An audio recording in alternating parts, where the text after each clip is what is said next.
Hi there, and welcome to my Fashion Stories Box podcast, a podcast about stories in fashion history. I am Catherine, and I am so glad to welcome you here. Let's discover together interesting facts about fashion and history and fashion history. So today, we go together to the Paris Fashion Week. We will look at the historical inspirations designers who showcased during this fashion week might have had, and more precisely, I will explain you the methodology I use to spot historical references so that you can use it too and practice it for the next fashion shows. I will share my general impressions about this last Spring-Summer 2023 Women's Ready-to-Wear Paris Fashion Week, and I will tell you the main historical references I spotted and where. Let's go! Analyzing fashion weeks and fashion shows from an historical inspiration point of view is an exercise I really love to do, but I don't do very often. The last time I did it was last year for the Istanbul Fashion Week, and it was great fun, but tons of work, as you can imagine. And this Paris Fashion Week was no exception. Lots of fun and tons of works. So, before we dive in the potential historical inspirations I might have spotted, I thought I would share with you my methodology so that you can also practice for the next time. The Paris Fashion Week took place from September 26 to October 4, 2022. The collections showcased were the Women's Ready-to-Wear Spring-Summer 2023 collections. On the official agenda of the organizers of the Paris Fashion Week, there were around 106 designers showing their collections. I counted them during 9 days. So, during the duration of the Fashion Week, I followed the organizers' Instagram account to see what designers would be talked about most and the first looks of their shows. I kept an eye on the general fashion publications as Vogue France or Business of Fashion to read about the first interpretations, especially from a trend forecast point of view. Then, once the Fashion Week was over and the majority of the shows would be available online, I headed up to the organizers' websites and started to watch the video of each show. For that, I usually have a notebook or a piece of paper where I can write down the name of the designers. And then, while watching the show, I take notes of the first impressions I have. I look at the general silhouettes, I look at the main colors, I look at the prints, the patterns, the possible embellishments. I look at the types of outfits, dress, skirts, pants, shirts, and so on. I look at the accessories, jewelry, handbags, shoes. I look at the style of the makeup, the models used, and the installation. And while doing so, I try to figure out if there are some repeating patterns that could lead me in my interpretation of the collection. It seems to be a lot of things to look at the same time, but if you start practicing it, my advice would be to let your eyes guide you. They will be attracted by elements that seem foreign to them, to which they are not used to see. When it happens, write down what stopped you or intrigued you. Then, the more you practice, the faster it will become. And while doing so, I also mentally compare what I have under my eyes with my own historical costumes library. And each time my brain makes a connection, I write down the period of time. When you analyze fashion collections to spot their possible historical inspirations, you usually pay attention to three main things: the silhouette, the colors and other embellishments, and the fabrics used. Each era is associated with a distinctive silhouette or a distinctive item. Just think at the Rococo fashion, for example, and Marie Antoinette, the type of dresses, the volumes, or at the end of the 18th century and beginning of the 19th century, with the Empire dress or the Regency dress, whether you take it from a French approach or an English one, with their high-waisted and light dresses. When it comes to colors, they also have a full story to tell us. Some colors were associated with the elite or even the kings only. Just think about the red color or the purple color, which have been associated with the emperors since the Roman Empire. The color signification and usage will change over time, moving alongside the evolution of the society and the democratization of the access to fashion, but they can give some historical hints. The same if you see very bright green colors. It is usually associated with artificial colors and more specifically with the Industrial Revolution. Green was obtained with an arsenic base, making it extremely dangerous to wear and to work with. One of the reasons why Coco Chanel didn't want to have too much greens in her collections. Fashion workers and fashion wearers died because of this beautiful bright arsenic-based green. Prints also have their own history and connotations. The stripes, for example, during the Middle Ages were associated with the devil, and it was a pattern outlaws and marginals would wear to distinguish them from the other people. The type of fabrics is also an historical indicator. Before the 19th century, you would find natural fabrics made from plants or animal fibers. But after the 19th century and the Industrial Revolution, artificial fabrics started to enter the market. On the top of that, as for colors, you had fabrics which were only for the elite. In the past, it was highly regulated with the sumptuary laws, which would dictate what type of fabrics you would wear, depending on your position in the society. The richest fabrics as velvet, brocade or silk were for the elite only. And watch out if you'd be caught not wearing the type of fabrics associated with your social belonging. These three elements, the silhouette, the colors and prints and fabrics, are what you can base your first researches on. It will already give you information about potential historical influences. Another thing to take into consideration when you analyze potential historical influences is to define what kind of history you are talking about. Indeed, you can have different histories influences. It can be historical influences from the past, as we saw with the silhouettes, colors and types of fabrics. But it can also be the influence of the brand's own history, when creative directors revisit the classics of that brand with a modern twist and interpretation. And it can be the influence of the creative director's personal history. That's the reason why sometimes you need to go beyond what you can see and do more researches. Analyzing fashion makes sense only if a context is taken into consideration. So, looking at what's happening in the world in terms of social, cultural, political, and economic events is also relevant in an historical approach. In everything you do in fashion history, context is paramount.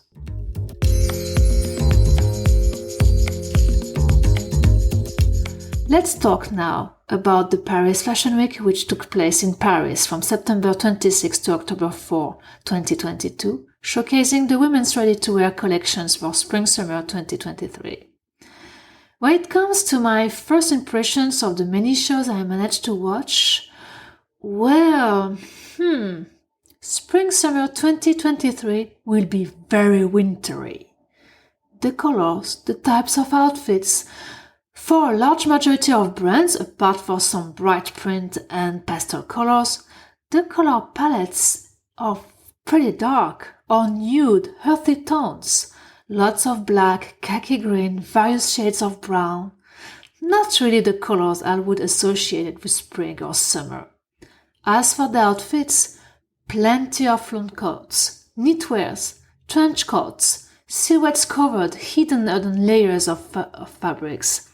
And as a last consideration, no matter the show or the brand I watched, I had the impression that it was always the same styles I was seeing, the same colors, the same oversized items. And to be honest, at the end of watching all these shows, I wasn't able to tell apart a brand from another. It was a big kasha in my brand, and it made me depressed a bit. It was as if fashion was becoming universal, like the same uniform worn by everybody. An impression reinforced by an article I read on the business of fashion about the Paris Fashion Week, and the journalist saying that there was no innovation apart from the spread dress from Copernic and Bella Hadid, and that brands were just copying each other. So it made me think about the future of fashion, the future history of fashion. And before I start talking about the past historical inspirations I managed to spot, I'd like to talk about the vision of future fashion this Paris Fashion Week gave me. If this trend confirms itself during the next fashion weeks, we tend toward a seasonless in fashion, with silhouettes and outfits that could be worn and during spring and summer and during autumn and winter. No main differences will be added to help differentiate the main seasons. On the top of that, another trend I spotted was the masculinization of women's wear. Are we tending towards not only a seasonless fashion, but also towards a genderless fashion? This is a question we can ask ourselves. Fashion would stop being fashion involving fast changes in the styles as we have been seeing since at least the 19th century. Is fashion back to be more like a costume? A uniform worn by everybody? What do you think? What are your impressions on that? To try to answer this question, we also need to put the Paris Fashion Week and its collections back into its context. What have been happening since the beginning of this year that could have influenced designers for their Spring-Summer 2023 shows? Well, first, February 2022, the start of the Ukrainian conflict, opposing Russia and the Western countries, understand the European Union, Great Britain and the United States. The rise of ultra-nationalist movements almost everywhere. Step backs of women's rights to dispose of their bodies, with regulations limiting, even forbidding, access to abortion in various developed countries. The first year also, during which the impacts of climate change are perceived as strongly, with either too much rain, too hot weather, or not enough rain, and presaging what the future might hold for us in terms of access to drinkable water and food, potential shortage, and the potential civil unrest that could appear linked with these shortages. It would be a mistake to think that the fashion industry and the fashion designers are completely disconnected from the environment, from what happens around the world. They have just two solutions to cope with it. Either to completely ignore it in their collections and create, on the contrary, beautiful, colorful dresses in opposition to what they live, or the second solution is that they can interpret these events with outfits reflecting the changing society. Fashion is part of our society. Fashion either influences the society or is influenced by the society. And let's face it, the world tends to be more and more hostile, more and more insecure, and you need clothes to fit this new reality. That maybe can explain in parts why I spotted many historical references linked with troubled social and political periods, as well as references to the military uniform. If you take Yves Saint Laurent show, for example, the main reference that came to my mind was the 40s, the Gestapo, the Nazi, and the occupation, with their long silhouettes reinforced with black leather, trench coats, square shoulders, khaki green colors. Not the happiest time in modern history, right?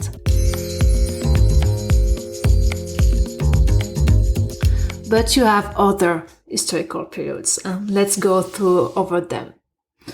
Ancient Greece and ancient Rome were also represented, with draping effects, pleats, and lean silhouettes as in Elisab, in some designs of Balenciaga, in the Spartiate sandals of Chiazi-Chen, or in Guillaume Battista Vallée.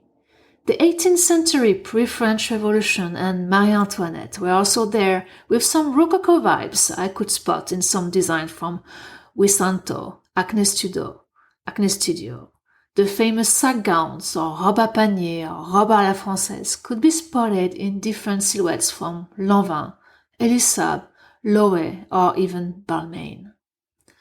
Voluminous sleeves reminding me the 19th century gigot sleeves were present too, as in André Arlage, Issey-Miyake, Andrew Gian. But generally speaking, wide sleeves also worn by men up to the 19th century were quite present in the different collections. Some references to the roaring 20s with low-waist dresses, fringes, and a certain playfulness and fluidity as in Victoria Beckham or Ungaro. The 30s and the 40s, with their rigid silhouettes, square shoulders, utility dress, Hollywood glamour, and oversized suits, as in Stella McCartney and her oversized suits, Givenchy and their square shoulders, or Saint Laurent with their black leather coats, square shoulders, and their kind of take on the Hollywood glamour of that time. The swinging 60s and their miniskirts, A-line silhouettes, baby doll dresses were there, together with the 70s and their flared pants, stripes inspiration, prints, and disco vibes. And a mix of the 80s, 90s, and onward with their oversized pants, crop tops, dresses on the top of pants, and minimalism in the majority of the designers during this Paris Fashion Week. In the same time, you will have this will to suppress the curves of the woman's body under oversized patterns, but paradoxically, to sexualize also this woman's body, as I could see in Victoria Thomas or Cecily Hansen. So you see, quite a huge historical melting pot, but also cultural references. It might be linked with the mix of designers from different origins who showed during this Paris Fashion Week. I was surprised to notice many Asian designers, and they create collections reflecting their own traditional perception of the body and the role of clothing, which is different from what we are used to in the West.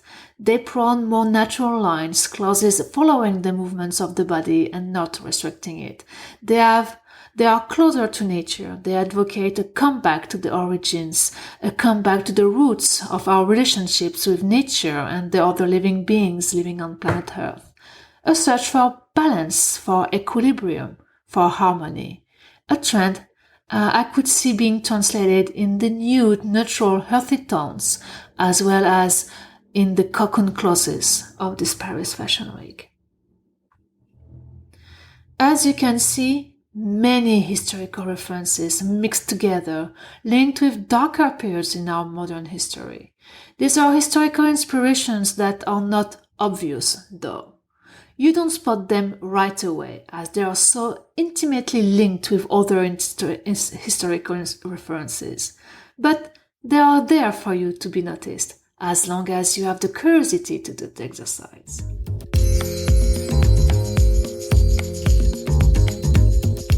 On my side, I spotted 3 main shows with this time obvious and direct historical references: Dior, Vivienne Westwood, and Thom Browne, and we will now analyze them together. The first one is the Dior collection. To start with, the show was a real show, with settings and a dance performance. Then, Maria Grazia Chiuri said that she took it as her main source of inspiration Catherine of Medici, the daughter of a rich Italian merchant's family who became Queen of France during the Renaissance. And this is something that we can easily find. First, let's look at the silhouette. You will notice the corset, and you will also notice the forms and the widths of the skirts. The skirts form are really emblematic of the Renaissance fashion, with different variations in this collection. You can recognize the Spanish farthingale, the understructured petticoat giving its characteristic conic form to the dress. The shoes are also inspired by the footwear of the Renaissance time, the famous shopping, the ancestors of the platform shoes.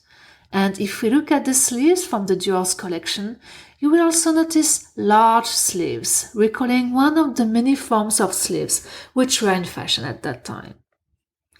Let's look now at the embellishments.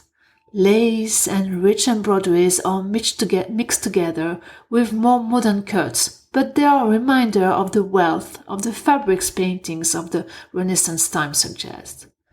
The only thing that doesn't really tell me it's Renaissance in this beautiful collection is the color palette. The colors chosen are very dark and neutral, while if you look at paintings, you can notice more touches of reds. However, if we start with the main source of inspiration from this collection, Catherine of Medici, then it makes complete sense. In the majority of her portraits, she is represented wearing outfits in dark, white tones with gold details. And these are the three main colors from this Spring-Summer 2023 collection for Dior. So, well done, Maria, in your modern take on Catherine of Medici. I couldn't do a Fashion Week historical analysis without talking about the queen of historical inspirations, Vivienne Westwood. If you don't know Vivienne Westwood, check her out, as she is usually my go-to designer when I want to illustrate historical inspirations in modern collections. She makes clear references to the fashion starting from the 16th century to the 18th century, but with a touch of punk. This is how she created her signature style in the 70s. This new collection created by her husband is no exception, and I spotted references to the late Middle Ages, the Renaissance, and the beginning of the Baroque period. The elements of the silhouette you need to pay attention to are the corset and the sleeves. They are quite emblematic of these periods, especially the Renaissance one, but men's fashion of that time is not forgotten. If you look, you will be able to recognize the breeches. These types of pants, more or less voluminous, more or less long, depending on the century, men would be wearing alongside with stockings. You will also be able to notice the jerkin, a sort of jacket with a rigid aspect, and which gives the impression of a powerful torso and, per extension, a powerful position. The Three Musketeers are also here if you look well. And not to forget about the pearls, who were the materials of choice for jewelry for women starting from the Renaissance. And the surprise for me from this Paris Fashion Week edition was the collection of Thom Browne. I didn't know personally about this designer before, and I added him on my list of designers to watch out for potential historical references. The general mood gave me a Vivienne Westwood vibe, to be honest, but I liked how it took liberties to mix the Baroque fashion and the Three Musketeers, the layering and the big bows of Marie Antoinette and the Rococo fashion together with this fairy tale concept. Because, yes, indeed, when you read fairy tales, they tend to happen in a time far, far away, but in the same galaxy, if you have the reference, with princesses and fairies dressed, well, as princesses and fairies, with voluminous dresses. And here, the reference fairy tale was Cinderella. To come back to our historical inspirations, you will notice the long coats and their colors very à la mousquetaire, very baroque. The layering of a shirt, sleeveless jacket, and a jacket reminds me the court costume imposed by kings as Louis XIV of France, for example. While the bows, the ruffles, and the pastel colors give me a Marie Antoinette vibes. Well done, Tom. I now have you on my radar.